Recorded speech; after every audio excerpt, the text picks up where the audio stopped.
addresses.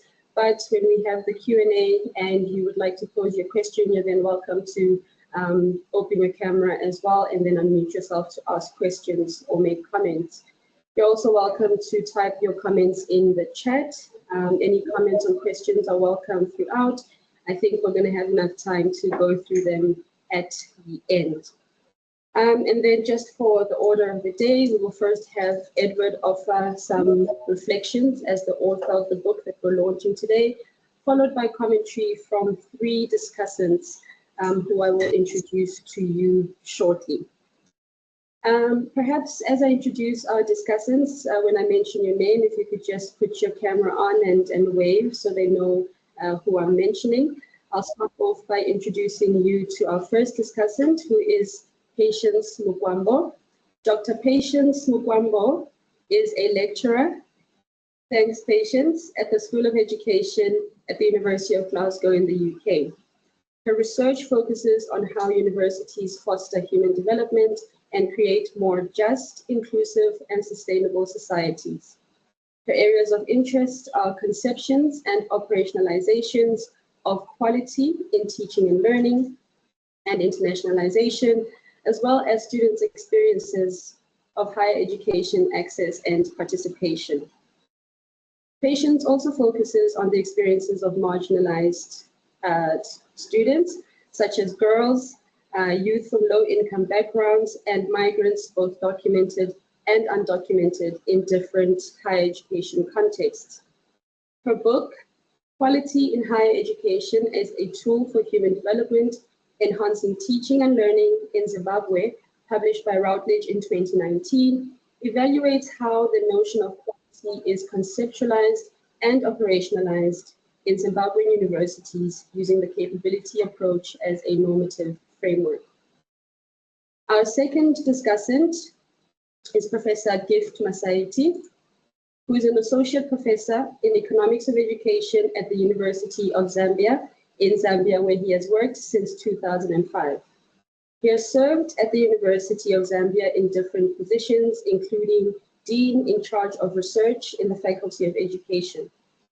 He is currently an academic board member for the Eastern and Southern African Management Institute, a Pan-African organization representing 10 countries.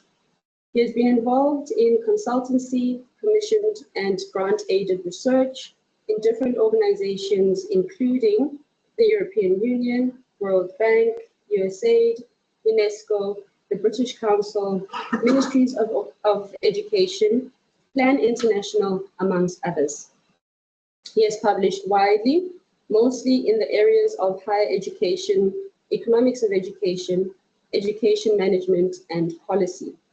He also sits on a number of advisory and editorial boards, such as the International Journal of African Higher Education and the Journal of Scholarship of Teaching and Learning in the South. Our third discussant is Paul Ashwin. Professor Paul Ashwin is a professor in the higher education and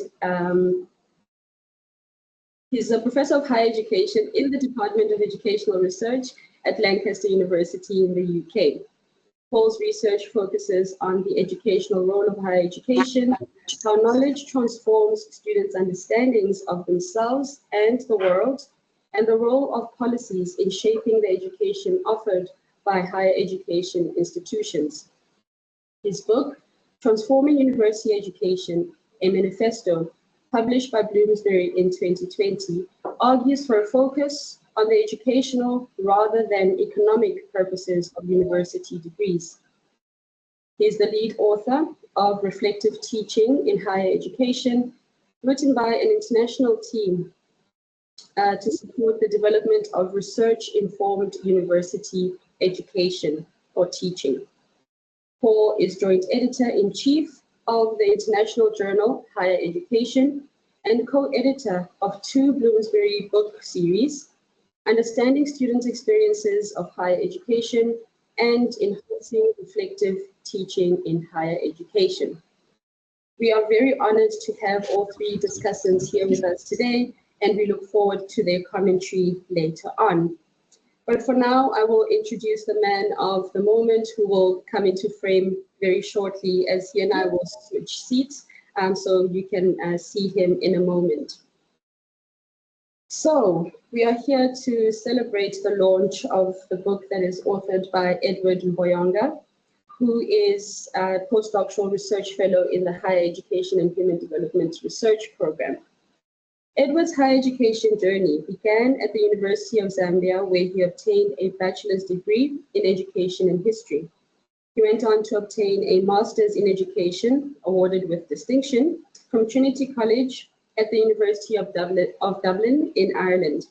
He then moved to South Africa to pursue his doctoral education at the SARChI-HEHD in Higher Education and Human Development Research Program here at the University of the Free State, where he obtained a PhD in development studies and then became a postdoctoral research fellow. He has been a Fulbright TEA fellow at Claremont Graduate University in California in the USA, and he was awarded a Mellon Scholars at Risk academic fellowship through which he is doing research on academic freedom and the public good in Zambia. His research interests include higher education policy, access and equity, academic freedom, the capability approach and human development, amongst others, including Pan-Africanism and the political economy of education, as well as history education. Edward has published in these areas in the form of journal articles and book chapters, and of course, he is the author of the book that we are launching today. I will now hand over to Edward, who will share his author reflections with us, and then later on, I will invite our three discussants to share their commentary. But for now, I hand over to you, Edward.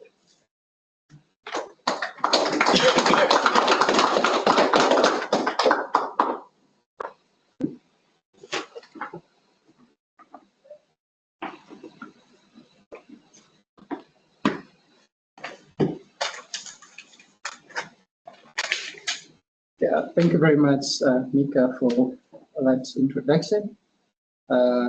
Allow me to pass my sincere gratitude to, of course, Mika Teko, who was my PhD supervisor. My book today is as a result of the PhD which Mika supervised. Allow me also to thank Professor Milan Oka, who was my co-supervisor, and also my departed supervisor, Erasmus Matetera, who unfortunately passed on during the course of my PhD journey.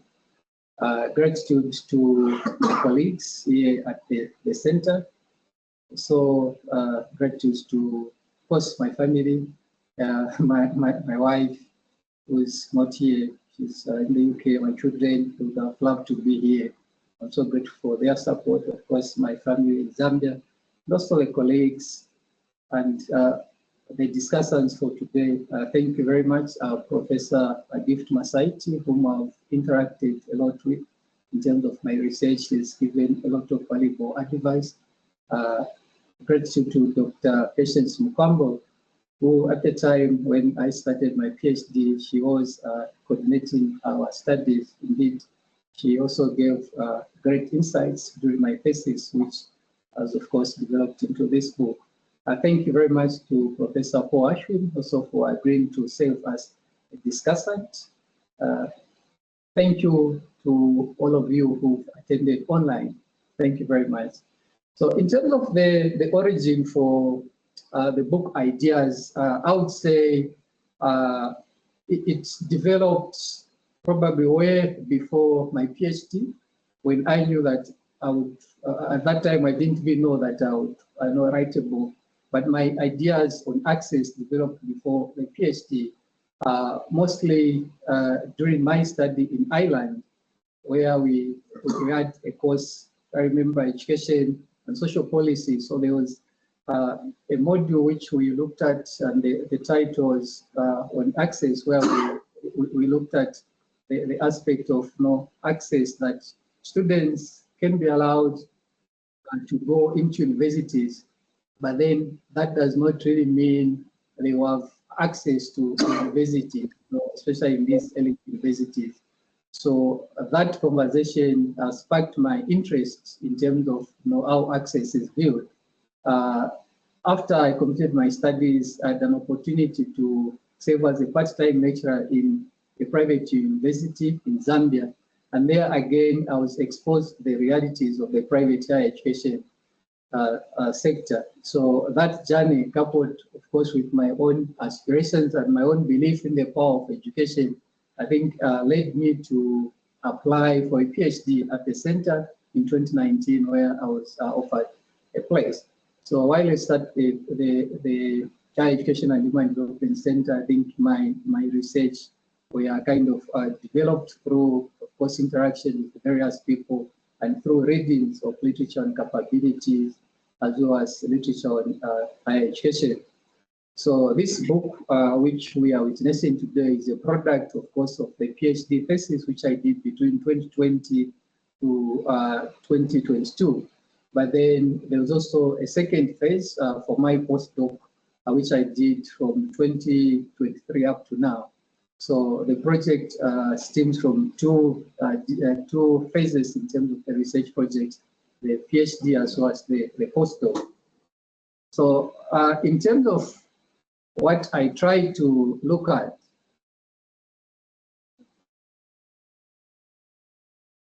so in terms of what I try to look at in this book, I try to illuminate, or I illuminate the unique role that private higher education plays in widening university access in developing countries, especially in the sub-Saharan African context.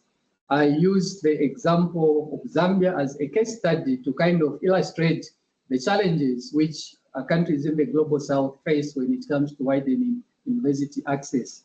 As you may be aware, in sub-Saharan Africa, the average enrollment rates for higher education is way below the global average of 40%, according to UNESCO.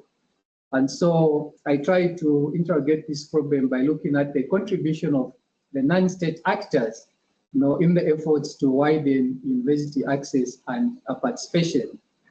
But beyond that, my book is allocated at the intersection of education as well as development, in which I use the capability lens to argue for an expansive view of access to higher education. I challenge the notion of looking at access as mostly looking at the numerical figures in terms of how many students go into universities. But instead, in my book, I propose for an expansive view of looking at access beyond just the numerical figures by looking at how students access bodies of transformative knowledge within the universities. I look at access in terms of how students access learning, in terms of the conditions in which these universities have, in terms of the lecturers' qualification, the interaction between students and the lecturers in class, as well as outside. So those are some of the ideas I bring in my book. Specifically, I argue for looking at access from the point of epistemological access, by looking at access beyond a formal entry into university, by looking at how students acquire these bodies of knowledge and the impact of this knowledge in their lives in terms of human flourishing, but also in societal contribution.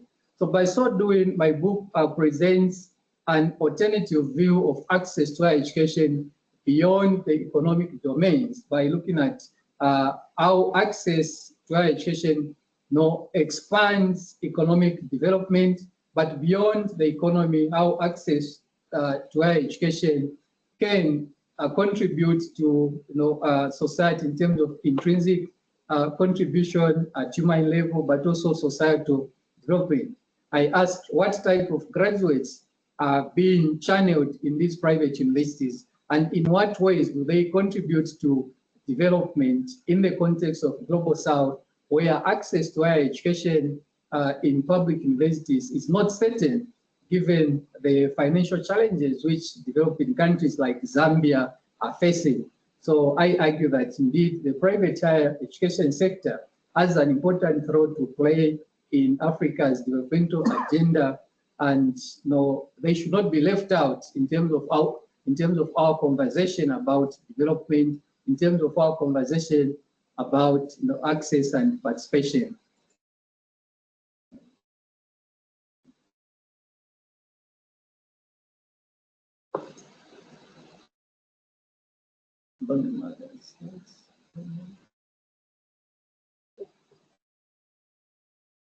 Okay, thank you.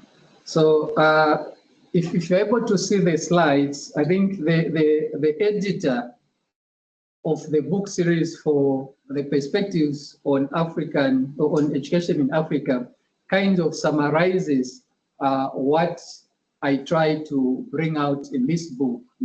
I say what is explored here is the role of private education to meet both individual and societal needs. But then education treated as business can be problematic. But what is the option when governments cannot deliver what is needed? I think this is the question which most of the developing countries in Africa are grappling with. And so my book provides a possible response to this challenge which is affecting African countries. So how do I do this? I do this through 8 chapters, which makes up the book. So in the first chapter, I look at access and participation by bringing in the global realities and challenges. So what I do in the first chapter is to provide an overview outlining the rationale of the book. I highlight the global challenges when it comes to access by looking at examples from the United States, looking at examples from UK, from Australia, from regions in Latin America, and then I bring it home to sub-Saharan African context. So this is very important, as it paves way for my discussion of access to higher education in the Zambian context. So within the first chapter, I also highlight the broader context of higher education in contributing to societal well-being through knowledge production. And I make a case for the potential of higher education in providing education as a public good. I also highlight the tension between the tension regarding the involvement of private sectors in providing public good. And my argument builds on the work of scholars such as Manuel Castells, who argues that we should not really be looking at education in terms of whether it is private or public, but the main essence is to look at the role of higher education. What is the role of higher education in society? And so that's where my book comes in. I also make a case for looking for moving beyond the parity issues in access to higher education, why we focus more on the numbers in universities by looking at what happens in terms of students learning beyond students when they enroll. In the second chapter, which is titled University Access and Participation in Zambia, Local Realities and Challenges, here I now try to contextualize the context of my study by looking at Zambia's past trajectories as well as the current higher education trajectories. So in chapter 2, I look at education in Zambia briefly, but also looking at the development of the private higher education as well as the higher education sector from independence until now. I highlight some of the challenges which Zambia faces in terms of funding, in terms of gender, in terms of rurality, and some of the measures that have been introduced to widen university access, such as the introduction of open distance learning, the introduction of student loan policy, the introduction of dual enrollment policies, but also, more importantly, the coming in of the private higher education sector as a panacea to widening university access. So That's what I do in the book. And then the third chapter is a conceptualization of access to higher education. So in this chapter, I provide a detailed expose of the capabilities approach as an alternative to human capital lenses, as well as human rights perspectives of higher education. So my argument here is, by calling for ethical and social justice approaches to higher education as a means for an expansive notion of public good values in higher education. And then the chapters 4, 5, and 6, these are empirical chapters drawing on data from the students and the lecturers whom I interviewed. So based on my interview in 2 universities in Zambia, I looked at one private university with an international student profile, and then the other one with a more Zambian student. Then, so I present the data as well as the narratives of the students and the staff in the 2 universities in the 3 chapters. Then chapter 7 is a conceptualization where I bring together chapters 4, 5, and 6 as a way of having a conversation in terms of rethinking university access towards human development in developing countries. And then, of course, the last one is the conclusion, where I make suggestions for policy improvement in terms of quality assurance, in terms of funding, but also in terms of addressing the public good conundrum when it comes to the involvement of private higher education sector in higher education. So in my book, in chapters 7, I identify 6 valued capabilities and functionings which are very critical when we're looking at the learning outcomes in private universities.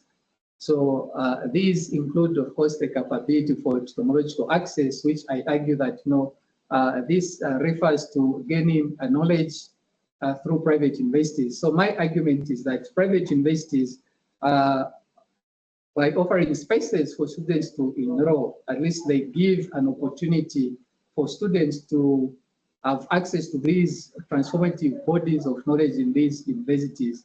And then beyond that, they are able now to contribute to society by sharing these forms of knowledge through the capability for epistemic contribution.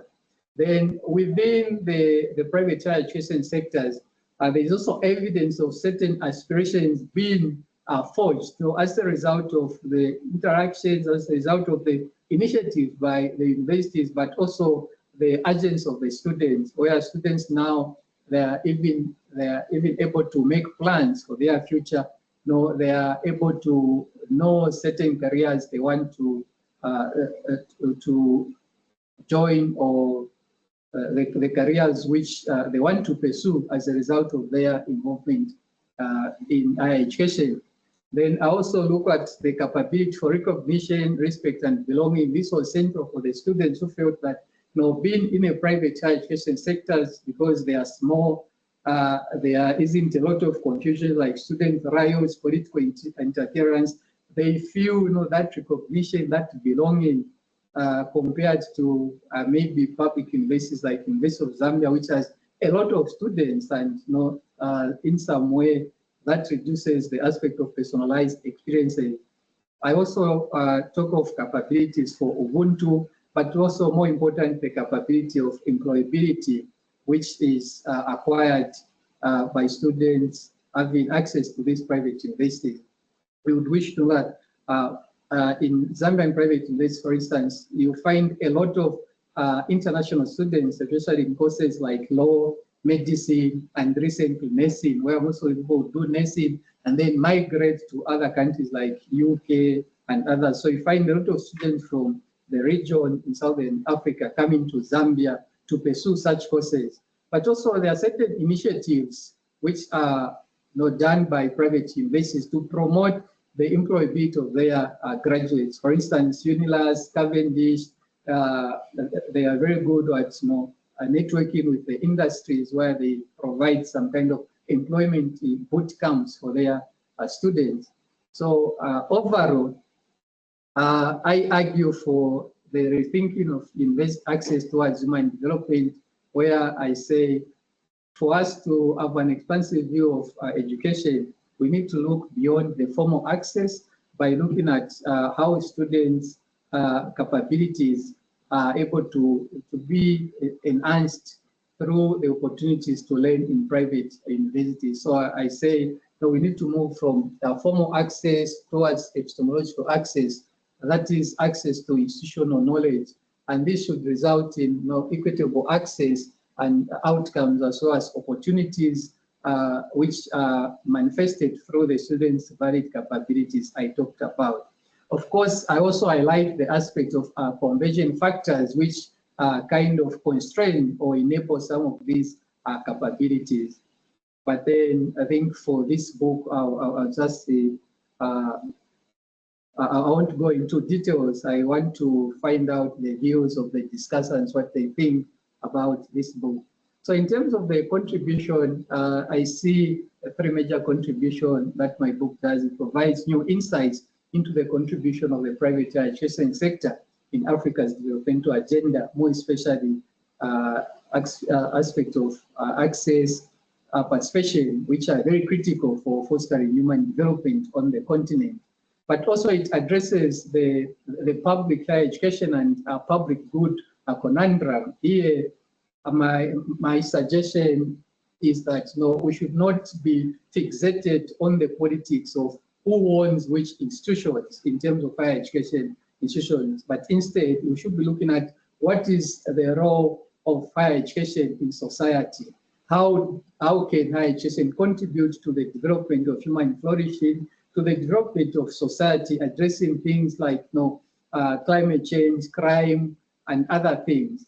And so for that to happen, I argue for a multi-sectoral approach towards human development by also acknowledging the important role of the private higher education sector in providing education as a public good. So in so doing, my study generates alternative approaches for reflecting on the purpose of the value of higher education.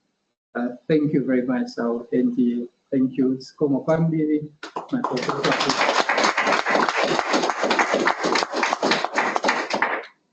Thank you very much, Edward.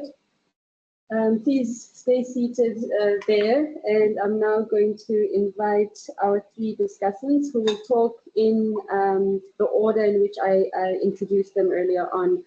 So we'll start with Patience, and then Gift, and then Paul. So it's over to you, Patience. Thanks, Mika. Can you hear me clearly? Yes, we can. Thank you. Okay, great. Thank you very much, Dr. Edward. It was nice reading your book and nice to see you after a while. All right, so thank you for inviting me to be one of your discussants. The book was an interesting read, and it's always nice to read more and understand more about different contexts, especially in Africa, because not much is really written about them. So yeah, so that was very nice. Okay, so for me, the book contributes to education and development scholarship on widening higher education access in sub-Saharan Africa. And it uses two private universities in Zambia as case studies to provide insights into how African higher education systems can contribute to human development. And as I was reading it, I thought it filled three existing gaps in literature. So the first was offering an understanding of the role of private higher education, specifically in Zambia, in expanding access. So little is known about private higher education in general, let alone issues around access, students' experiences, and its contribution to human development. And as you show, private higher education in Zambia is relatively new, but plays a key role in enabling access since it enrolls about 54% of the higher education students in the country. So to some extent, the book debunks the assumption that wealthy students go to private universities. And as you show, some of the students in your sample chose these private universities because they got some sort of scholarship, which made it more affordable than going to public universities. So your book really provides a lot of information on student choices and the role played by private universities. And the second contribution is a theoretical contribution in which you use the capabilities approach and the broader human development frame. So by identifying key conversion factors, capabilities, and functionings, as you just spoke about, the book illustrates how universities can foster human development. And using this lens enables an understanding of how higher education enhances individual and social well-being and how private universities can promote the public good. And the third contribution was the distinction between formal access and epistemological access. So in most cases, discussions around access, as you noted, focus on formal access, that is students getting into university, with the assumption that this automatically enables epistemological access. But as you note in the book, having formal access to a learning institution is not commensurate with having access to forms of knowledge produced or opportunities to be transformed by universities. So by distinguishing between these two, the book identifies how private universities enable both formal and epistemological access. And if I can talk a bit more about that, so you look at formal access through 4 different pathways. So the first would be providing an alternative to public higher education. As you noted, there are 10 public universities in Zambia, and 9 of them are located in urban areas, which makes it challenging for students from rural areas, for example, to enroll there. So by setting up satellite campuses where university students or potential students are, private universities are able to include those students who would otherwise be excluded. So that increases the number of students who go to university and expands their capabilities as well. And then you also look at the flexible admission policies that these universities have. So the universities provide less competitive admission requirements and more diverse student entry pathways, such as multiple enrollments throughout the year and distance and in-person learning. So these are more flexible than those provided by the public universities. Third, the private universities provide financial support in the form of, one, more affordable tuition fees, as well as different scholarships. So that enables students to afford more. You give examples where students choose private universities and the scholarships that they provide over public universities because they end up being unaffordable. And fourth, the private student universities offer a more diverse offering of programs than the public universities. So they also, in addition to the more traditional programs, they have more market-driven programs, and that enhances students' opportunities as well. So in your examination of epistemological access, you looked at students' learning experiences as they begin to engage with knowledge, and you frame these as conversion factors categorized as institutional and institutional social domains. Right? And the conversion factors are seen through the curriculum and pedagogical domain. So the curriculum domain you examine through the university foundation courses, which are compulsory first-year introductory courses. And these are seen as critical ingredients of the first-year curriculum. And another key aspect of the curriculum domain that you examine is the use of a more localized curriculum, so that you have students who are able to engage with problems and issues that are relevant to their context.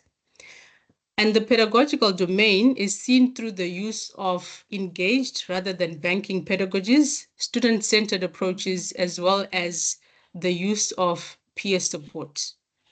So all in all, for me, the book argues for a broad conception of access and provides a different perspective of the role of private higher education in general and in Africa. Rather than focusing, as you said, on the politics of ownership, the book notes the need to emphasize the broader role of higher education and how different actors can work together to deliver an education focused on the public good. So that's kind of like my summation of the book, and it leads me to my 2 questions, Edward.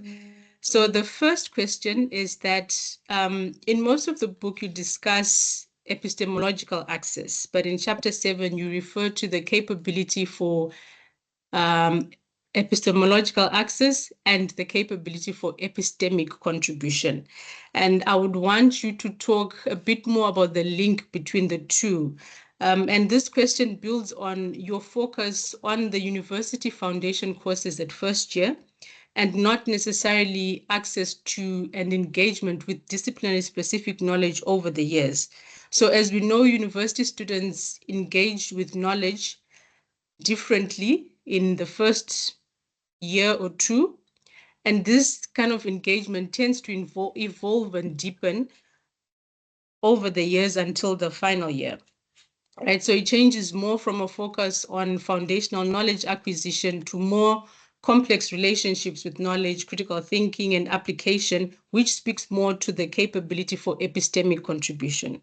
So if you could please explain that link a bit more. And then the second question would be around issues of quality. So given that private higher education mostly frames quality as customer satisfaction, right? And also from your book, you spoke about the students thinking that way and the lecturers as well.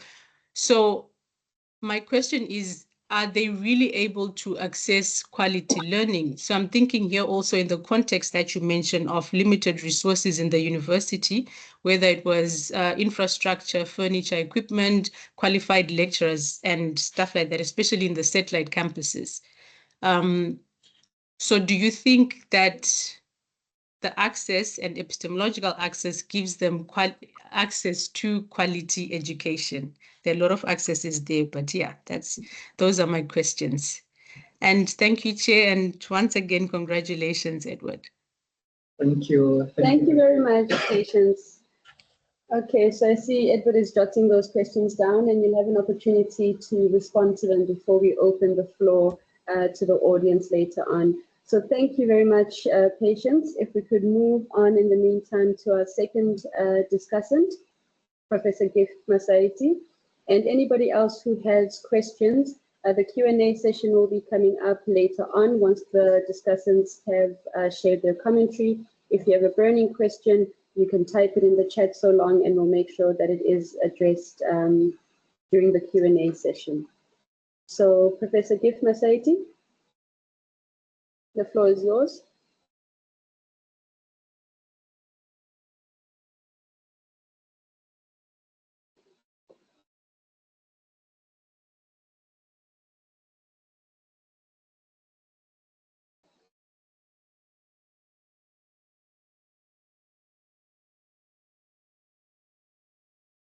Just remember to unmute yourself, Prof. Masaiti.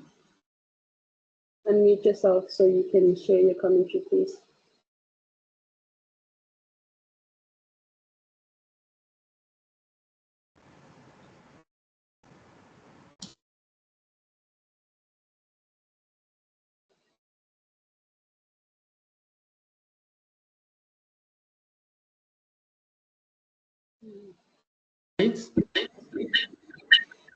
Yes, we finally hear something. There is an echo, which is quite disturbing. Can you hear me now? Yes, you can, but there is still an echo that's coming through. Let me check.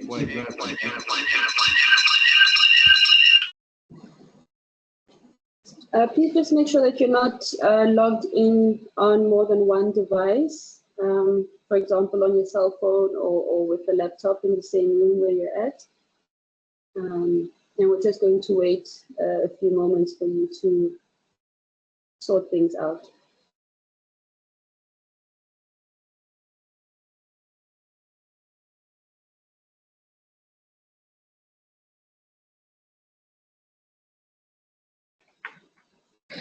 Can you hear me now? Yes, that's much better. Please go ahead.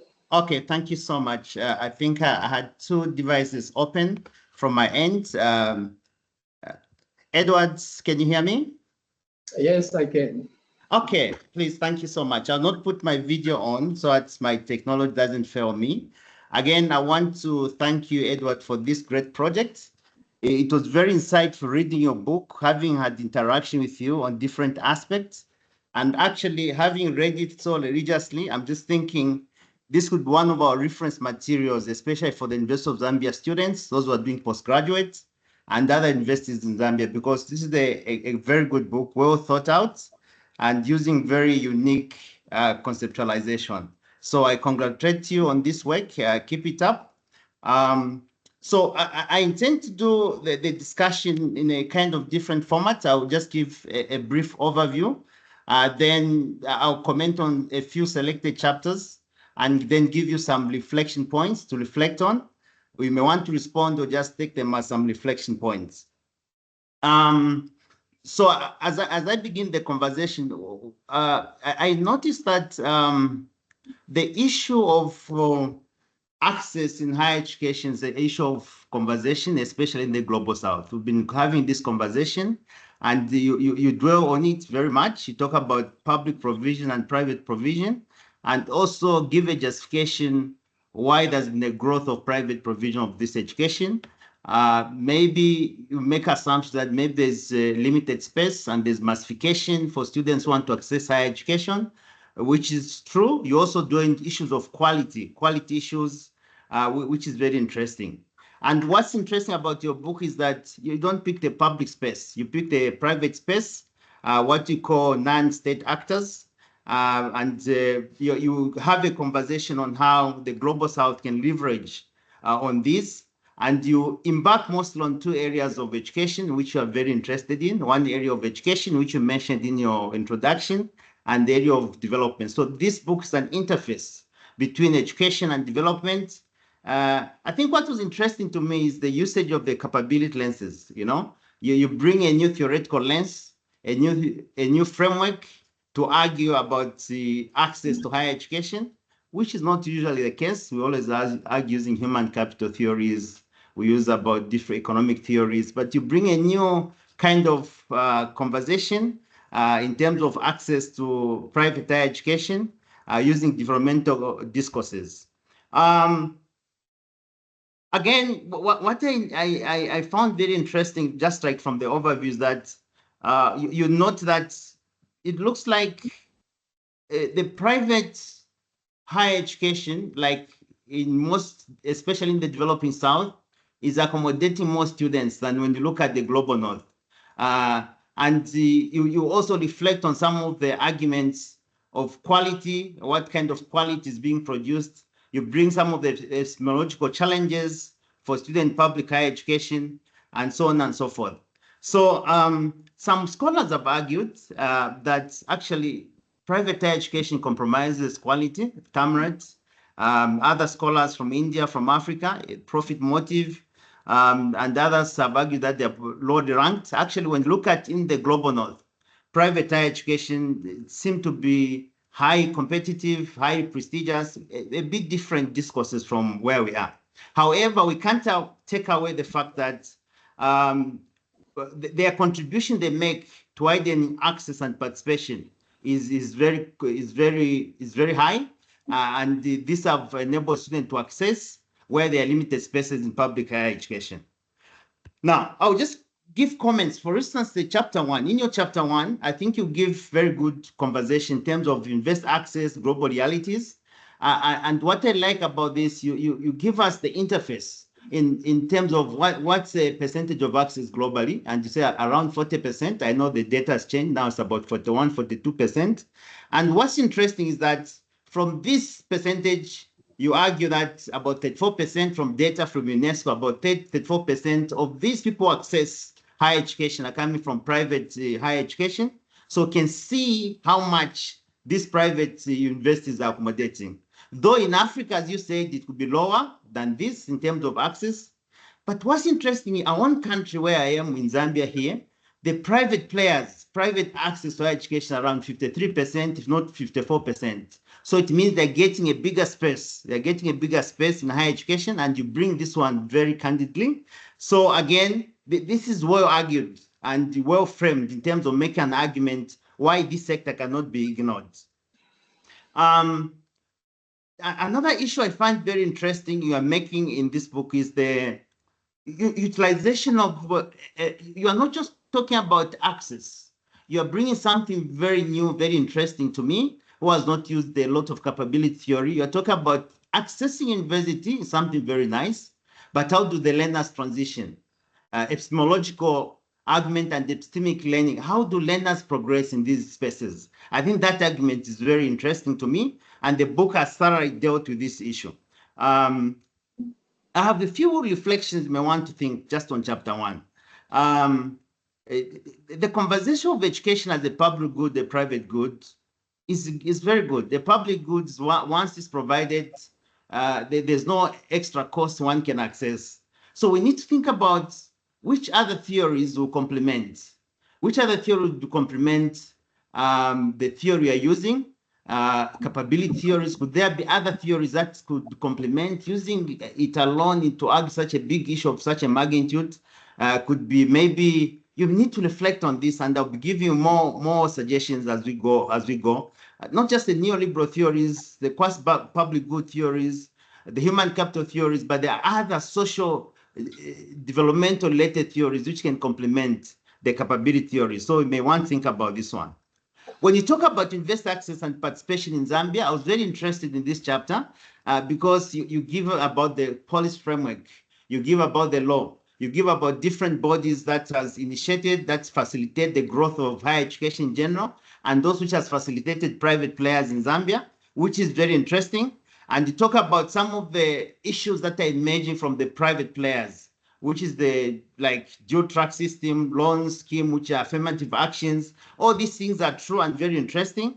And also you give something very interesting where you say, actually private higher education, there were more institutions, but over time they have reduced to 52, and the 10 public players. This was very interesting. And you talk about some of the factors that precipitate this growth in terms of liberalization, social demand, differentiated needs, and globalization as a matter of policy from government. Well, that's why I've seen massification and growth of the private sector. The context here is very good. I really love the context. But there are a few things I would have loved to see in your book, maybe as you reflect on.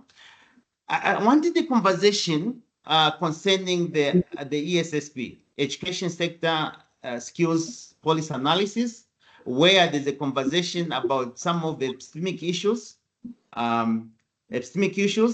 and also a strategic document for 2021, 2026 on education development documents. Also the revised policy, just to have an interrogation on how they look at higher education, what they say about issues of access and participation, what deliberate things are being advocated in these three documents. There's also a conversation now on the revised curriculum, which is targeting the higher education sector, including the public and private. Just a bit of mention this. When it comes to funding, there's a conversation now on CDF. Those who don't know CDF is Constituency Development Fund. Part of this financing is used to finance higher education. How does it come in the conversation? So again, these are just things for reflections. Maybe when they are starting the book, these were not so pronounced, but now they seem to be having an effect on both the public and private higher education. So it's something you can reflect on. I think the most interesting chapter for me is the capability conceptualization. This was very interesting. I've read capability theory, capability concepts as an outlier, but this gave me an opportunity to look at it closely, why you chose it as your conceptualization for this book. And I kept on learning very interesting thing, that this capability theory focuses on human capital approach. It goes beyond human capital theories and human rights view of education. So it's not just about the economics, not just about the numbers, but what happens to the learners as they progress. It also focuses on diversity, human development, and social justice. I think this provided a more comprehensive understanding of higher education and private higher education and why you chose it. So your argument there is very interesting. Also, it challenges hegemony around decolonization. and epistemic issues challenging the education system. Many times in our conversation as scholars, we argue about access. We talk about numbers. Access to higher education is 12% or 15% or is growing. But do we pay attention to how these learners are progressing? Do we pay attention to how we facilitate learning in these institutions? This was very interesting to me. The human capital theories are inadequate by themselves because they focus on just all these outcomes, economic outcomes, economic value of education. But this theory seems to go further and I think and give us multiple realities to reflect on. I thought this was very interesting. Also, what I found interesting in this chapter is the human capital approaches you use to argue, which should focus on curriculum content, for instance, and pedagogical issues in these universities. I thought these are two critical issues. Curriculum issues and pedagogical issues are very key. I know in South Africa, our colleagues have been talking about decolonization, Ubuntu movements, trying to change a number of discourses, trying to change even the curriculum. This theory, it looks like gives you the leeway on how you can engage, how you can reflect on these more issues, yeah. Then human approaches also discourages discrimination. I found this very interesting. I know colleagues who are very familiar with the human capital theory. I mean, the capability of, maybe this is not strength. For me, it was intensely engaging for the first time as an economist of education who's always looking for empirical, looking for evidence. This was very interesting. No discrimination, rights issues, fair, equal access, all these issues, promoting social justice. I thought this was very interesting. However, there's something Edward need to reflect, even as this is very interesting in the book. The emphasis of human freedom and liberties can be problematic, especially if you look at economic of scales, because sometimes economic of scales is very important. Also, capability theory puts emphasis on different capabilities, which you articulate very well. Using this as a sole framework for measuring and understanding participation might be problematic in some cases. Some variables it advocates might be problematic even to measure and to understand.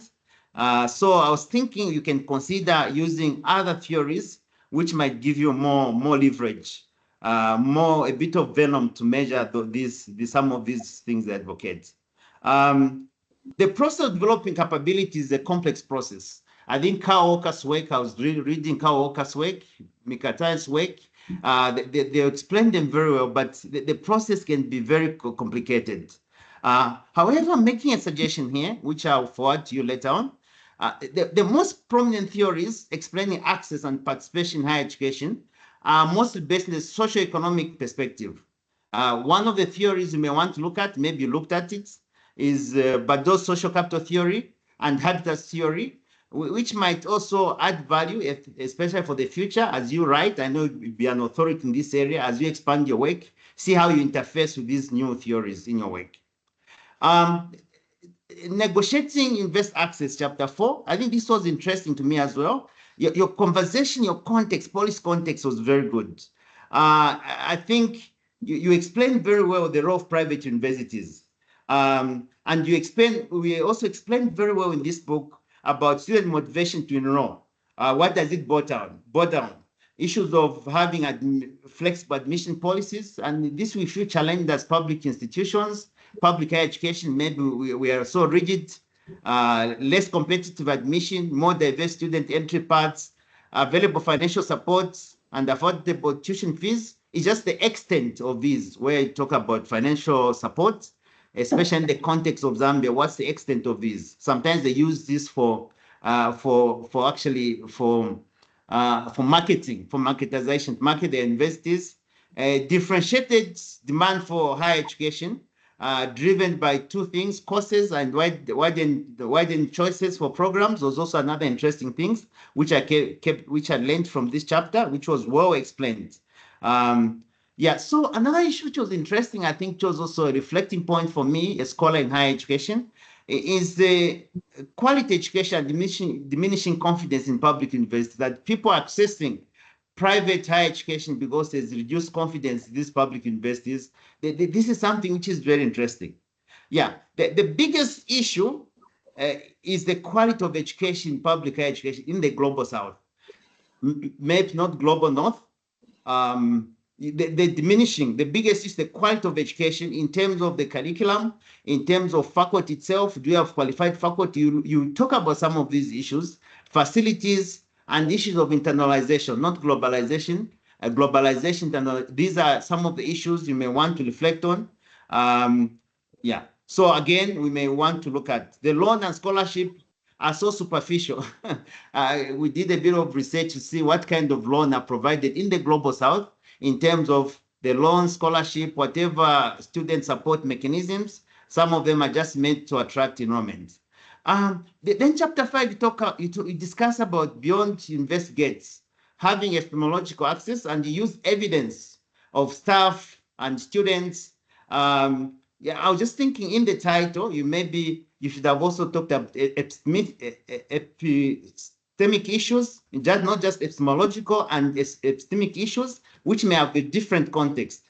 Yeah, so I think this was very nice because, again, you talk about some of the issues students can do as they access, some of the constraints of this access, which are institutional and non-institutional social factors, which was very rich and enriching. And I think this is the kind of content our students ought to read.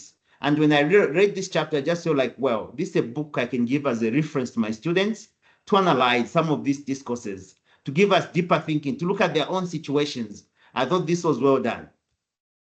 But I think the biggest chapter for me, I'll just skip chapter 6 in the interest of time, look at chapter 7. And this is the niche for me. This chapter was very niche for me. This is where I find innovation. When I'm reading a new book, I want to see some kind of innovation which comes in. I think brings in innovation, as you are saying, rethink invest access towards human development in developing countries. I see innovation in terms of one, not just the model or the framework we're trying to produce, but I see this, what you call an attempt to give an expansive view of private higher education using capability approaches.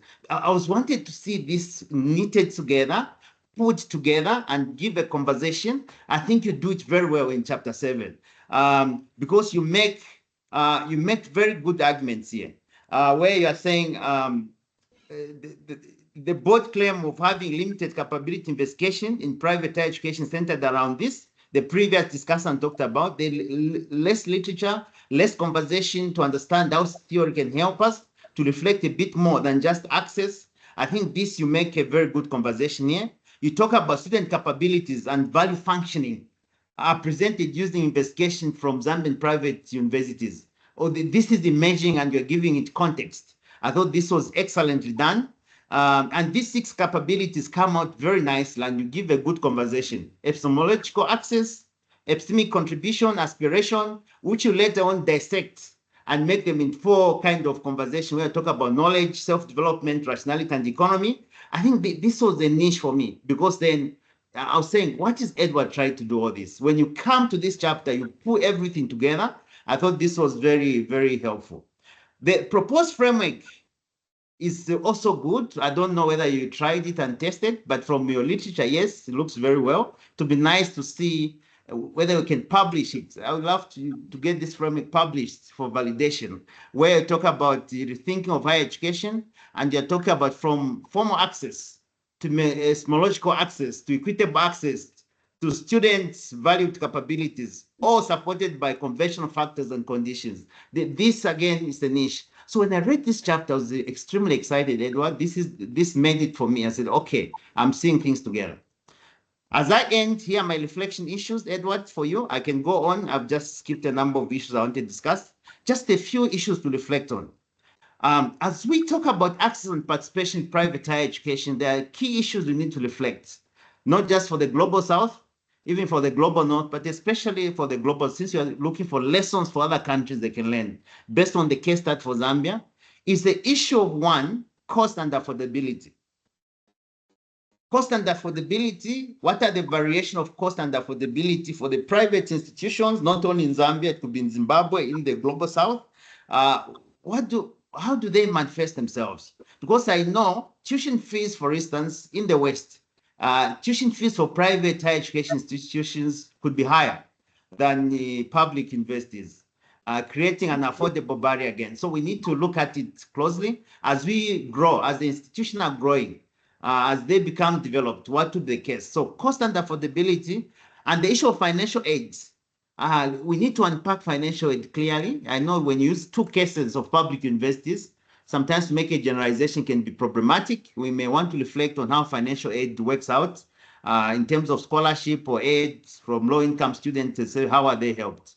Then we need to reflect on admission practices, selective admission and legacy admission.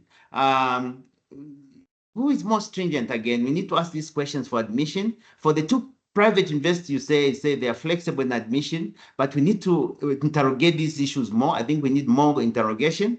Again, I'll give you notes on my reflection on this one. Then awareness and information access. This is another issue. Awareness and information access, just lack of information, especially for potential students who want to access. Sometimes it's a big issue. Again, you may need to interact on lack of information. What kind of guidance do these students get? Again, these are issues we need to reflect on. The fourth issue for reflection is socioeconomic disparities. Socioeconomic disparities is about inequitable access, students from lower socioeconomic backgrounds, which you give conversation on. How are the private universities perceived in the global south? I don't know in South Africa, maybe to be the same conversation. Digital divide, with technology now, lack of access to technology. How are they coping all these issues? Cultural barriers, institutional culture, which you briefly talk about. You may want to expand more on it. And welcoming culture for students from diverse backgrounds, support systems that are there. Again, epistemic, as you talk about the epistemic arguments, you talk about these issues. And finally, not the least, the quality of education. How is the quality of education in this institution in terms of outcome measurements of these issues, regulatory and policy challenges they face? All these issues are issues we may want to reflect a bit more. They could not be maybe directly related to your arguments in your book, but these are issues concerning access and participation to students access going to these universities. So these are some of my reflection issues.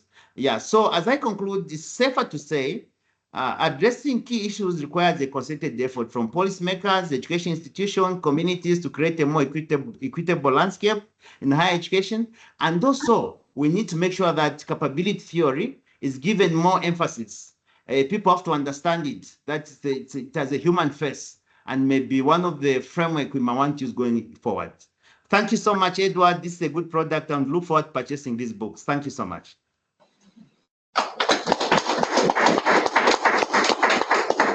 Many thanks, Professor Gift Masaiti, for your insights and your reflections there and the questions as well. We'll now move over to our third and final discussant of the day, Professor Paul Ashwin. Thank you. Can you hear me okay? Yes, we can. Okay. So congratulations, Edward. This is a really, really impressive book, and I feel really privileged to be part of this panel to discuss the book. So thank you for the invitation. My response to the book is really going to be informed by how I would see the overlap between what you're doing in the book and what I'm trying to do in my work, which is really thinking about these questions of, if universities are stewards of knowledge for society, how do we make that knowledge as accessible to as many people as possible? How do we share with society the power of those collective bodies of knowledge, and how do we give as many people as possible access to that knowledge? And so the kind of thoughts I've had and the reflections I've had will be kind of located within that kind of project as I understand it. The first thing I wanted to say is that this is a really impressive piece of research. The way in which you situate what you're doing within a global context, and then within a national context, and then within the kind of experiences of the students and the academics you talk to, is very sophisticated and deeply impressive. And the way in which you theorize that using capability approach, it's a hugely impressive piece of work that is really enjoyable to read. is beautifully written, and it was something that I felt I gained a lot from. In particular, the rich evocation you give of people's experiences and the ways in which they're trying to come to this knowledge and do things with this knowledge. For me, I'm not someone who knows about the educational context in Zambia and the higher education context. So reading about that was incredibly useful. And also thinking about the particular context you evoke, where you have this mixture of high growth in higher education, but low participation. And that's a kind of very different dynamic to the dynamics I'm used to thinking about. But I think it sets a particular frame for the role of private higher education in Zambia. And what I really like about the book is the sense of urgency it gives, the sense of, if we're going to give people access to this knowledge, if we're going to allow people to do things with this knowledge, then we need to get on with it. And the idea of getting hung up on public and private is just a barrier to actually really thinking carefully about these questions and how we give as much access as possible as we can to these powerful forms of knowledge. And as I think kind of Patience alluded to in her reflections, you really kind of pushing and challenging notions of public and private and showing the way in which that they conceal more than they reveal. What public means and what private means, it's relational, but also it changes according to the particular kind of contexts that are being looked at. The other thing that I really like that you do in the book is to raise these questions of, to give a really rich sense of how those people you talk to and within those interviews convey really richly about how hard the staff and the students are working to make this work. This commitment for the students getting access to this knowledge and doing something with it in the world, to the teaching staff to try and make that as accessible as possible for the students. That comes across so in such a rich way across the chapters, and that sense about how private higher education is opening up opportunities that wouldn't exist otherwise, the way in which you show that it's more affordable and more accessible than public higher education is really powerful. And one of the things that really made me think about is questions around how we think about the institutionalization of higher education. There's some work about moving towards post-institutional higher education. Yes, we want to give students access to these powerful bodies of knowledge that can change the way they think about themselves and the world. And there's a real importance in the collective nature and the structure of those bodies of knowledge, and that's how they work. But how much to the institutions that kind of currently that have access to those bodies of knowledge, how excluding are those institutions? How much do university walls keep people out as much as they keep the knowledge in? And so in raising questions about the role of private higher education, you're also raising questions around, well, actually, what is the institutional form that is needed to give as many people access to knowledge as can have it? And I think one of the things you do nicely in the book is that you show that private higher education can be seen to give greater access, but you also show the limitations of that. You also show that reflects on particular subjects, the picture of the lab space and the sense of the lack of access to the lab space and the pressure on certain subjects within higher education raises really important questions around, well, okay, we move to private, but that also, whilst it opens up access, it also has some limitations. It has some limitations on the disciplinary mix and the way in which curricula get recontextualized, and what do we do about that? And some of that recontextualization, again, as Patience mentioned, kind of helps with the localism of the knowledge and giving people greater access, but other aspects of that recontextualization shift the meaning of those subjects in ways that might be less helpful. And that sense of, you know, that in some ways private higher education opens up opportunities, but in other ways it kind of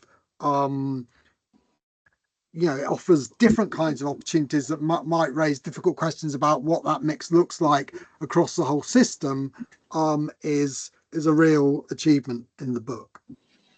So if I think about the kind of two questions that I'd like you to respond to, there's two things that occurred to me. The first one really relates to that question, is you talk about, in the book, you talk about the access that are granted by private higher education, and you also, in your concluding chapter, talk about the limitations of that. But I don't feel you really directly answer, okay, so what does this mean? You know, in your introduction today, you kind of said, well, that you kind of, I think, said that kind of leads to an advocacy of private higher education. But what if we work through those implications for the higher education system? If we work through those implications for access, what, you know, if we had systems that were almost completely private higher education, how might that be different? What tensions might that raise about access? So kind of really, you know, some more reflections, you know, because you write brilliantly about it in the book, but some more reflections about that kind of access and private higher education and the kind of tensions between the two. I haven't said a lot about the capabilities approach. I really enjoyed reading it, and it's, you know, it's not an area of my expertise, but you know, I think you use it really well. One of the questions I had about that is the relationship between that, you know, your 6 capabilities and the bodies of knowledge that students have engaged with. So you know, so in a way, it's probably easiest to kind of convey this in relation to employability. If you think about that capability of employability, it would be very easy to read that in a human capital way. It would be very easy to read that as a skill that is generic and it's not affected by the body of knowledge that students have studied. So I'd be really interested to get your sense on how those capabilities differ according to the things that students have studied. Do being engaged with different bodies of knowledge lead to those capabilities having different kinds of meanings and being inflected in particular kinds of ways? And related to that, you know, what's needed in society for students to continue to develop those capabilities after graduation?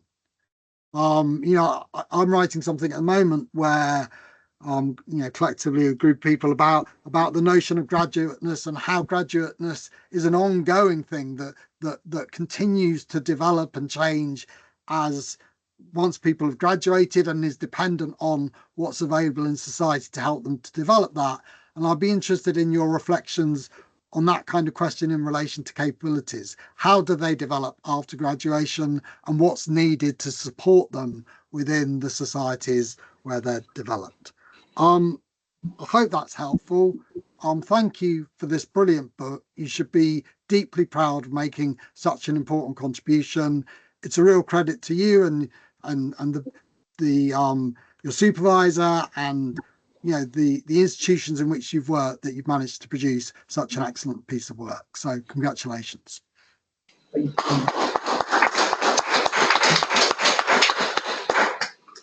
Thank you very much, Paul, and thank you to all 3 of our discussants who've given wonderful reflections on the book and also posed some interesting and challenging questions, I believe. So Edward, just let me know if you'd like to respond to some of these questions now before we open up the floor for Q&A, or would you like to move straight to Q&A? maybe I can quickly respond. All right. But I don't have a lot. Okay, go ahead. Yeah. Thank you very much, the three of you, for the very engaging and well thought of insights. I really do appreciate your time. I really do appreciate your insights.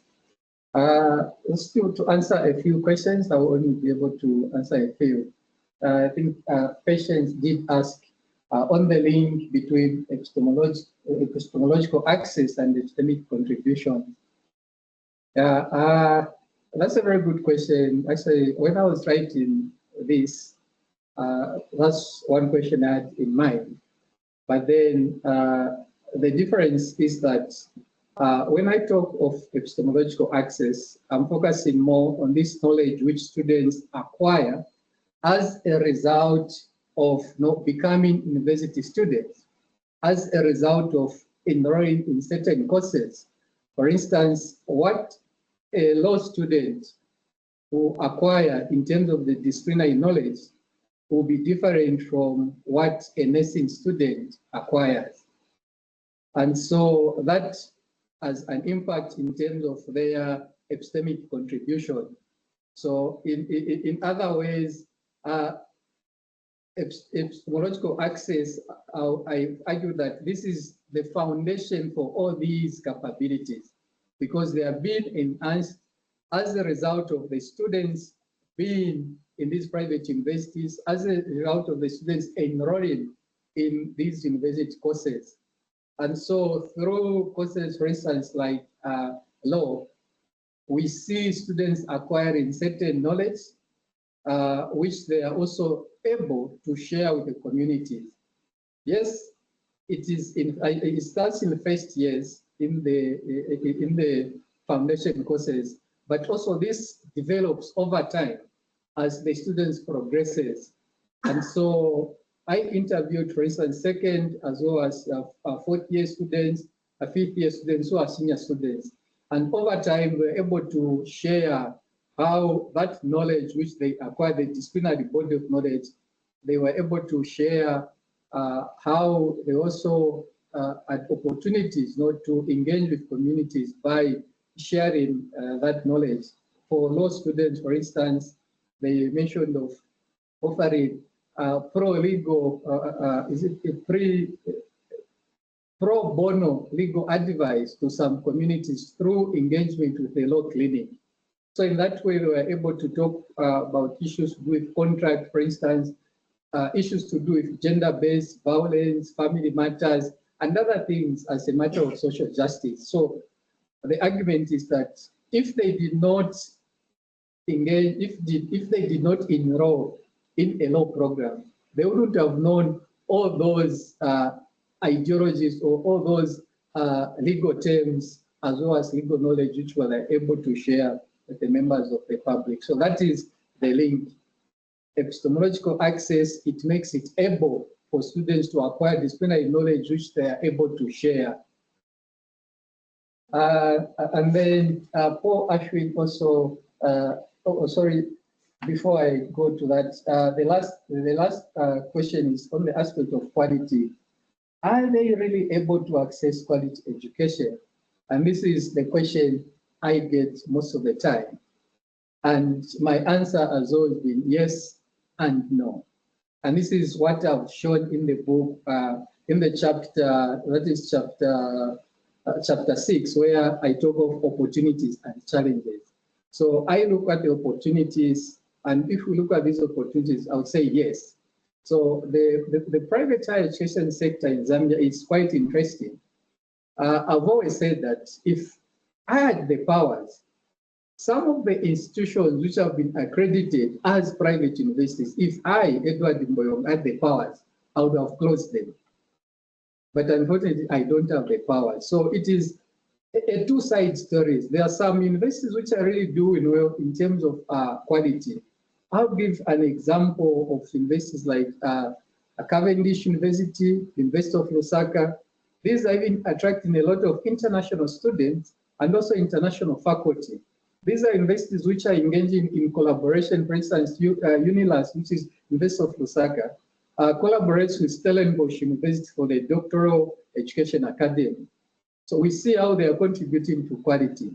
But there are some other universities, like I show in the book, I think there is a picture where I found some of the learning taking place outside. The building itself doesn't deserve to be a university infrastructure, but it is a university. So we see it's two-sided. And that's why in my recommendations, I also speak about the need to enhance quality, because the truth is private institutions have come to stay. So how do we make the best out of this situation is to improve the aspect of quality, quality assurance, quality control, but also the aspect of investment in education. And this kind of relates to Paul's question where I say, what does that mean in terms of the possibilities, since you've talked of the limitations? So yes, I've talked of the limitations, but I've not just ended there.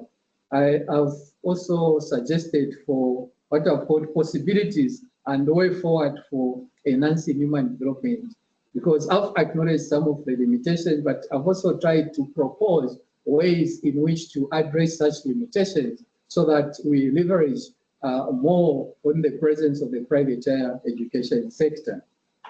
Then in terms of the relations between the different capabilities, that is a very good question. I think I argue also in my book that these capabilities, they are linked to each other,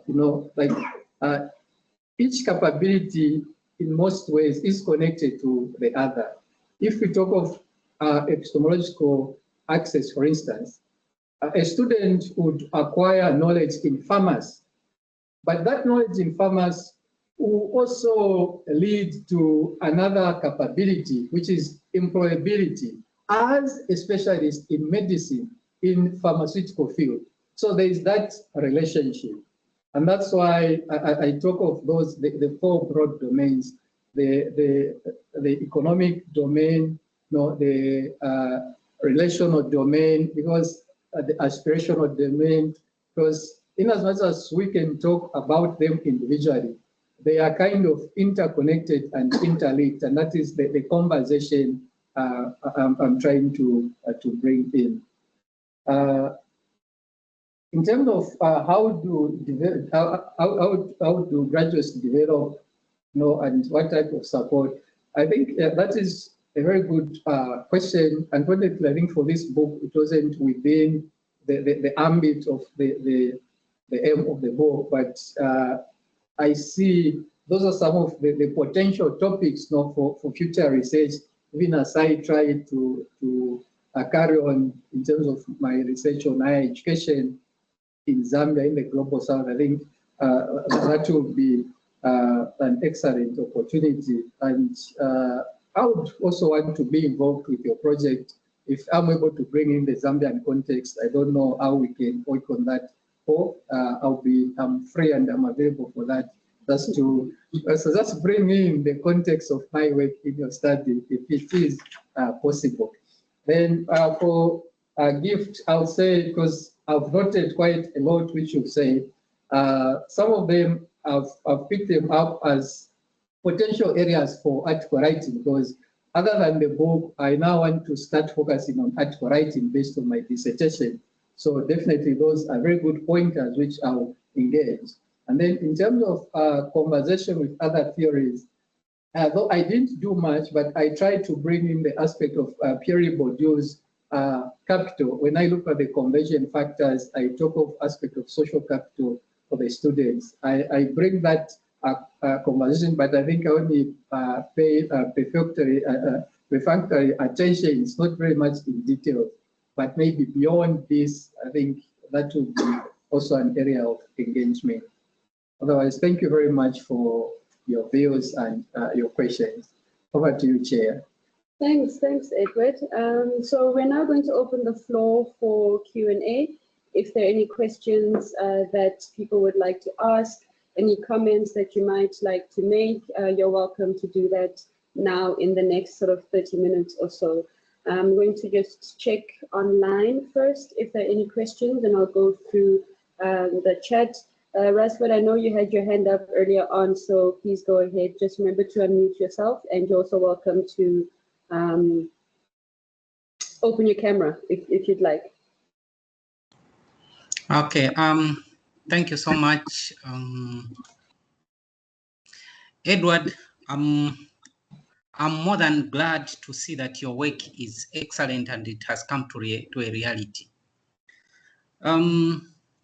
Gift Masaiti, your contributions have really shown that I think as education in Zambia, we are going somewhere. I appreciate your valuable contributions towards the work that Edward has done. However, your book, Edward, has really given us a challenge as those in educational authorities here in Zambia, in the sense that we are now moving away from the outcome-based curriculum to a competence-based curriculum, which was recently reformed. And I think you've seen that the education system is somehow changing, and it is giving opportunities to both our learners to end at Form 4 or proceed to higher education. And that now there's an advocate that advanced level, or should I say first year pre-university, should be done at secondary school. I know this will have a lot of challenges. We'll have to face certain things such as manpower and so on in order for this to come to a reality. But nevertheless, the concern that a lot of our learners need to access university education is a reality, not only in Zambia, but in sub-Saharan countries. Truthfully speaking, I think I would not go through what Gift has indicated, but those are issues that we need to quickly look at, even us as educational authorities, issues to do with how do our learners transit from secondary school to go into university. Do we have quality? Because you have also challenged, Edward, you have challenged us that we need to offload quality into universities. It's not just a matter of offloading learners from secondary school to go into university, as long as now they have qualified, no, but we must offload quality. In that way, we'll have quality assurance. So Edward, thumbs up and great works done. Thank you. Thank you very much. Are there other people who got questions in the room here? Paul? The other Paul? Yeah. All right, thank you very much, everyone. I enjoyed every bit of the presentation. Of course, this. Come closer. Okay. Can I speak from it? Come closer. Okay. Your voice is a bit soft, so yeah, that's wow. fine. Okay, so thank you very much for the discussion and then for the presentation. And so, but although you have limited your work to Zambia, okay, and of course, please understand that I'm not in the mainstream education research, but in some ways my research intersects with some ideas of education, albeit from the philosophical, idealistic perspective. But my point is that although you have narrowed your work to Zambia, that's understandable, but you have also suggested that you were looking at the global powers, in a way. Now, when I compare the kind of narrative you presented regarding Zambia and the one that I experienced in Nigeria, for instance, I see very large difference. For instance, there seems to be a kind of politicization of the university education in Nigeria, where the public universities have been deliberately being undermined, underfunded, and then we see the growing of private universities.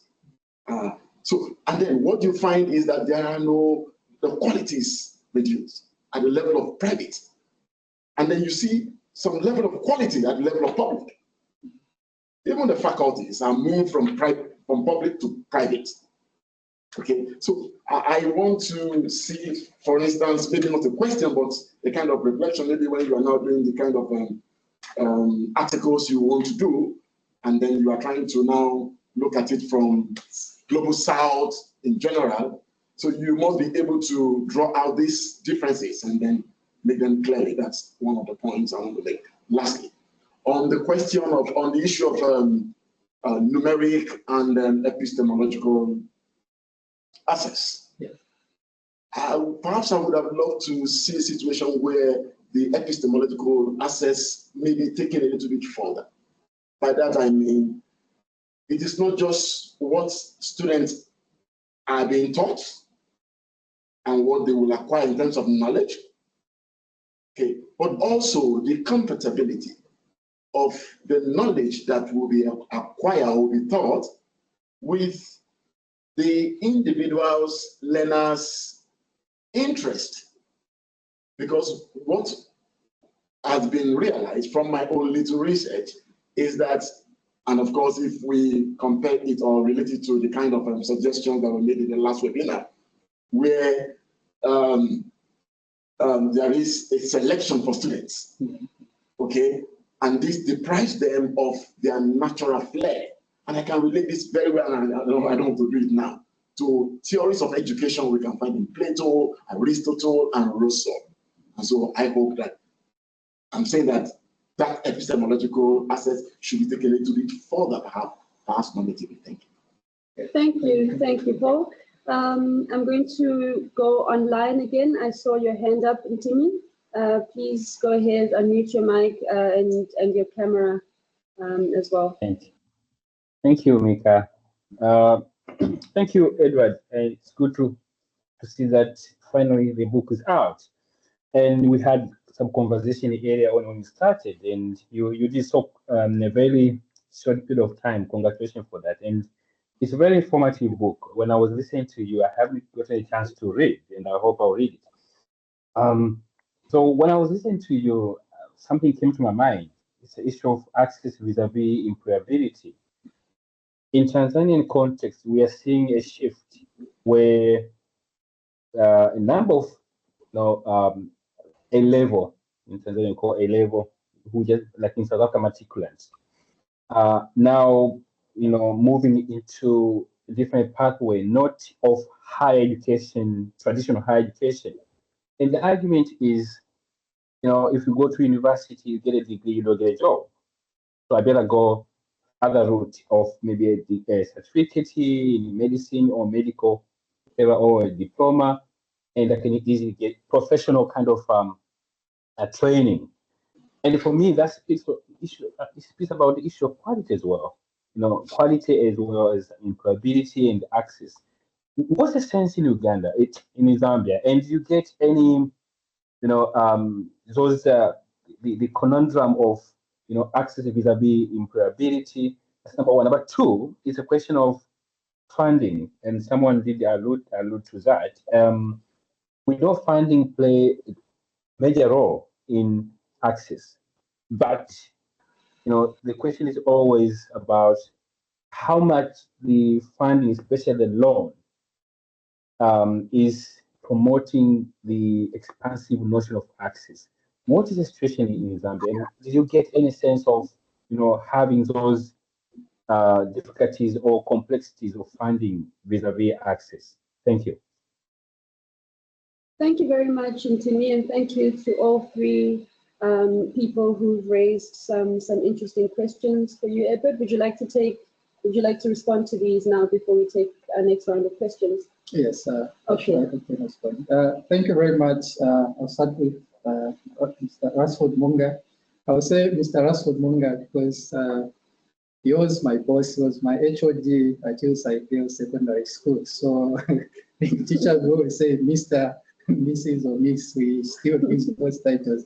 So thank you very much for attending this and for your valuable insights. Of course, your insights are well noted, and it is a room for reflection for me in terms of my next project, where I have to interrogate some of the the new happenings, especially with regard to the new curriculum which is being implemented this year, and which was quite last year. Then Paul, you've raised also very interesting questions where you say the context is somehow different. I would say yes and also no. Why I would say no in some ways, but I think in Zambia, just like in Nigeria, the private universities sometimes is seen as some kind of bastion of stability because of the political interference. Political interference is also there in Zambia. The government gets to appoint the vice chancellor, deputy vice chancellor. There are always those politics of funding, especially in public universities. If students do not get new allowances, as it is mostly with the University of Zambia, they go to the roadside, do riots. And so some people then opt to go to private universities for the sake of peace and quality education. And I use quality mostly in inverted commas because of some of the issues I raised. In my book, when I try to argue that why private higher education, I think I've also looked at Nigeria, where some of the scholars have described private universities in Nigeria as bastions of stability amid the disruptions in the public higher education system. And so because of that, we've seen the rise of private institutions in Nigeria. In terms of quality, again, I would say it's the same as in Zambia. Others, they are good, like you agree with me, Covenant University, like one of the top 10 universities in Nigeria right now is a private university. If you go to Ghana, you find there's SARChI-HEHD, one of the top performing private universities, in Africa, I would say, it's in Ghana. So we see the private universities, they are entering these spaces, though it's quite late, but they are slowly contributing and changing the narratives. I do agree with you, the issue of extending the aspect of epistemological access and conversation and bringing in a more philosophical approach even further. I do appreciate that, but I think in the context of my book, it was even very difficult because for my thesis at about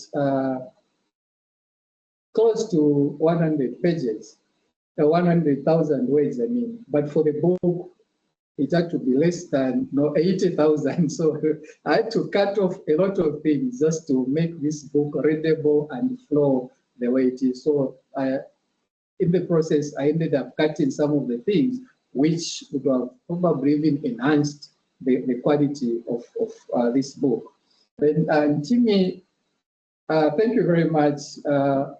And thank you very much for your contribution in this book. The first conversation I had with Timmy in 2020, it was scary. He asked me, what do you want to do? What are you researching on for your PhD? As new as I was excited. I talked of access. Then he said, Comrade Kaunda, because I call him Comrade Nyerere. Access for who? Access for what? Don't just say access, think critically. Access for who? Access for what? So those early conversations, as scary as they were, I think they made me to read more. And finally, I started thinking of access in terms of epistemological access. So thank you for those hard questions. At least they lead to somewhere. So in terms of programs in Timmy, yes, in Zambia, others, they also opt not to pursue higher education. For instance, those who are gifted in IT, instead of going for a degree, let's say in computer science, they would rather go for a program offered by Cisco networking because it will give them direct employment in terms of the skills. So they will do something Cisco networking in computers, software engineering, and they will get jobs. We see the same with the people in creative arts, especially. No, they don't mostly go to universities, but they just go to certain institutions which offer practical training and job opportunities. But in terms of the conundrum between access to employability, I think this is this is a global issue. The relationship between higher education and employability, it is a global issue, I would say, which has even made some to question the relevance and the role of higher education, in the sense that universities are producing more graduates, but then the rates of absorption in terms of employment, I think it is not in line with what is the output of universities. I'll say that is a global challenge. Zambia is also facing that also. Then in terms of student funding, yes, there are politics in terms of student funding, and definitely student funding shapes the trajectory of students' aspirations in terms of their access to education. In my book, I've presented stories of where students with very good grades at grade 12 applied to public universities like Copperbelt University or University of Zambia. Very good grades. They were even offered acceptance letters by these universities. But then when it comes to funding, they do not get funding in terms of the bursaries or government student loan.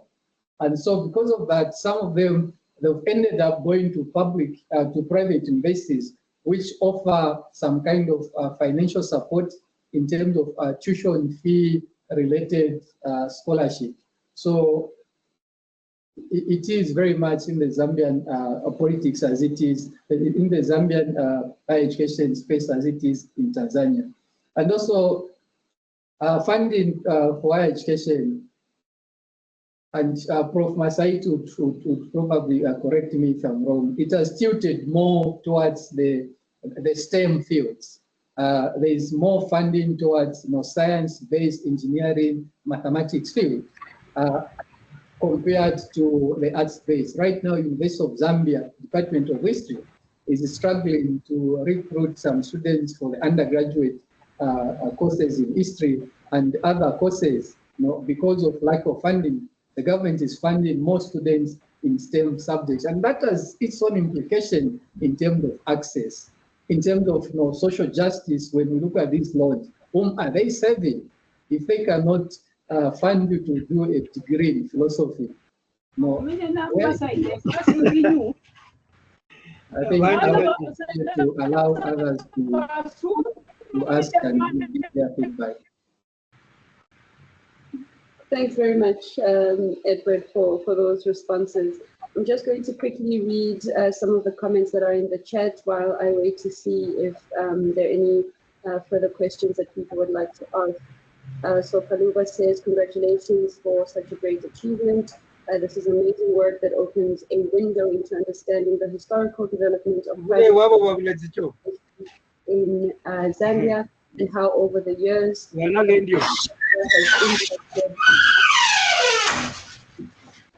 has impacted, sorry about that, where am I? Access to university education in the country. They say Zambia is proud of this achievement, and they hope that Africa and Zambia in particular can quickly use someone like you in their, I guess, higher education institutions. So it's a compliment to you and to your work. Melanie also says, this is fantastically well done, Edward. You bring huge credit and also to SARChi-HEHD and our capacity building efforts over many years. Grant says it's a wonderful presentation and that they've enjoyed the conversation from the discussants. And again, just more compliments on your work being a wonderful piece of work. There's congratulations from Monique, Matimba, and Bertha also saying congratulations and well done. And then I'm just going to read this last comment from Pulira, who says congratulations and thank you for this insightful book, which sheds light on crucial aspects of access to higher education and policy. Private higher education in particular, benefits from analysis. This person, if I can. Benefits from your thoughtful analysis, and as it dispels common misconceptions surrounding admission criteria and graduate quality. Your work provides a valuable foundation for policymakers who seek to enhance the quality of private higher education institutions. So compliments all around. I know that somebody was unmuted quite briefly. I'm not sure if you wanted to ask a question. If you did, you're welcome to unmute yourself now and pose the question, because I don't see any hands online. And then I'm just quickly looking in the room if there's anybody else who would like to ask a question.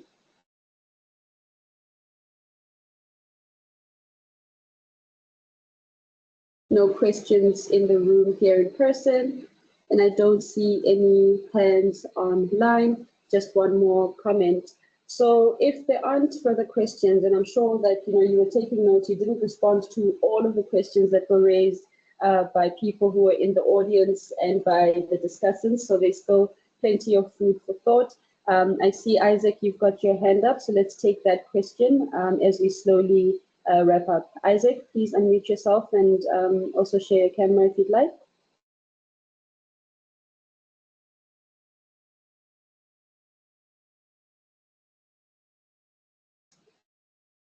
Yeah, congratulations, Dr. Mboyonga, for that very typical insight. I look forward to reading that book. I joined on the way, but I think what caught my attention was the aspect of provision of higher education by private universities. And I'm not too certain about where we place commercialization of education in the global south as one of the reasons that could undermine and erode every other effort that is there to ensure that we have quality education. Even as Zambia looks at the aspect of aligning its curriculum to be part of what is happening in the region, one of the issues that we may see as a very big effect is the issue of quality control in terms of provision of education. And I'm glad that you have also touched on the issue of funding in universities. This competition that seems to be there between private universities and public universities in terms of how many graduates you are churning out. I'm not too certain how best the higher quality, the higher education authority is helping to ensure that quality control is maintained. But then I want to simply end by saying that the book seems to offer a lot of insights, looking at where we are as a region, as a country, and even I look forward to reading more of those articles and indeed the details of what is contained in the book. But very interesting insights are coming from there. So it's just an encouragement, and thank you, and congratulations, Dr. Mboyonga. Thank you very much, Isaac. I'm just going to also share, I think it's a comment and a question in the chat, where Patricia says the issue of quality is a bit tricky in that in Zambia you find that both private and public universities are taught by the same lecturers. So it's an issue of faculty moving across these institutions, and if they take the quality of their teaching across the institutions, then what does that mean for quality? I guess that might be the last question, together with the comments and questions from Isaac. Yeah, thank you very much, Isaac and Patricia, for your insights and the questions. Isaac, you talk of the commercialization of higher education. I think this is a very good observation, and I also raised that in my book, where I argue that in as much as private universities are offering scholarships for students, beyond that, my argument is that they use that as a marketization process by which they use to enroll students, because the more students they enroll, then the more financial base they have in terms of students paying in terms of students paying tuition fees. So that, of course, in some way, it undermines also the very aspect of access. And that's why in my recommendations, I argue for rethinking in terms of student support, in terms of student finance. I argue for broadening of beneficiaries in terms of the government student loan scheme, because this is supposed to be a loan and every Zambian citizen should have access as long as they meet the requirement. I think that can help. Also make suggestions for improving things like education levy, especially for these multilateral companies which are operating in Zambia as a part of social corporate responsibility. So I make those suggestions. Then in terms of quality, I think quality is really an issue everywhere. For the Zambian higher education, it's even worse because some of these private universities, they started operating somewhere in 2002, 03, 04, before the Higher Education Authority, which is a quality assurance regulatory body, was established. So we had like 10 years of private universities existing, and then it was only somewhere in 2015, 16, that's when the Higher Education Authority now was established. So it was quite too late, but they are doing a lot in terms of addressing some of the qualities. So yeah, there's still a lot that really needs to be addressed, both in terms of the private and the public universities. And what is also interesting is the new public universities. Most of them, they are not new institutions as per se. These are former teacher training colleges which were established in the 1960s. Then they were just now upgraded as universities in 2010. So that also has an impact in terms of the quality of higher education which is being provided by the public higher education sector. And that's why when you talk of quality, I do agree with Patricia that it is not just in private universities, but also in public higher education sector. And we really need to address this if we are to benefit from the fruits of higher education in our country. Thank you very much for your question. Okay, thank you for your responses. I do see we've got a few minutes left, so I'm quickly going to sneak in Simon's question, who asked about whether or not you captured the socioeconomic status of students who are enrolled in private universities in Zambia. So, wider numbers, because in Tanzania, the majority are from high socioeconomic backgrounds. So what's the overall sort of general picture in Zambia? Okay, Simon, that's a very good question. In terms of the socio-economic status of the students, it varies. So there are some universities like University of Lusaka, Cavendish. These have a high profile of international students. And so it is normal that you see the children of army generals, the children of top civil servants and others in other companies taking their children to such universities. Slowly, they are becoming more like universities for the elites.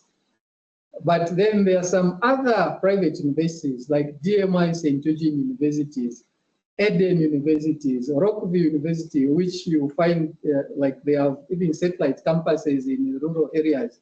So there again, the profile of the students in terms of the socioeconomic profile, some of them, they're coming from low-income families. And for my study, most of the students, they were from low-income families, but I also had an opportunity just to interview others from high-income status, and those, for them, choosing private universities, it was a matter of choice, not as a second alternative or so. It was just a matter of choice because it was quality, because they saw some of the relatives who went there, they are working, so there are those challenges and just those disparities, I would say. I don't know if you have answered your question, Simon, but we can pick up our conversations later. Thanks very much, Edward. And then I'm just sharing Meander's comment here, which I will echo in saying congratulations. This is indeed a huge contribution I'd also like to take this time to thank everyone who attended the launch, both the people who are in the room here at SARChi-HEHD and those who joined us online. And then a huge thank you to our three discussants, Dr. Patience Mukwambo, Professor Gift Masaiti, and Professor Paul Ashwin. Thank you very much for taking the time to join us and for sharing your commentaries on the book. Thank you, Edward, for your contribution to the research group and this intellectual piece of work, which is clearly very interesting to many people, and I hope it is widely read. This brings us to the end of our book launch, so I'm going to say thank you to you and see if you have any last words. Thank you very much. My last words are just words of gratitude to all the people who really supported me. Of course, it's you as my supervisor, Melan. I've had an interesting conversation with Fenella at the time when my ideas were all over for the book proposal. I knocked on her door. She came to my office with that. I don't know if you remember. I always appreciate your insight, sharing your experiences in writing. So I want to express my sincere appreciation also to Professor Mela Moka for assembling this group. My appreciation to Prof. Alotma here. Thank you very much for your support always. Lucretia, I mean, she's just fantastic in organizing things. I don't have like any ways just to describe how special she is. Gratitude also just to my parents who are waiting for me to take the book. Yeah, thank you very much for just the opportunity. My teachers, yeah, this one, so it's coming to Serenge. Yeah, my families, our friends, I've seen my sisters, Cynthia is there, my brother-in-law, Malemas, I've seen is also there. Just thank you to everyone of you. Thank you very much. Yeah.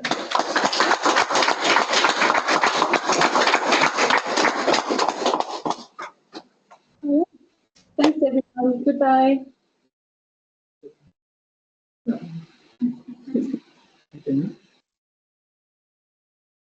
Bye. Bye.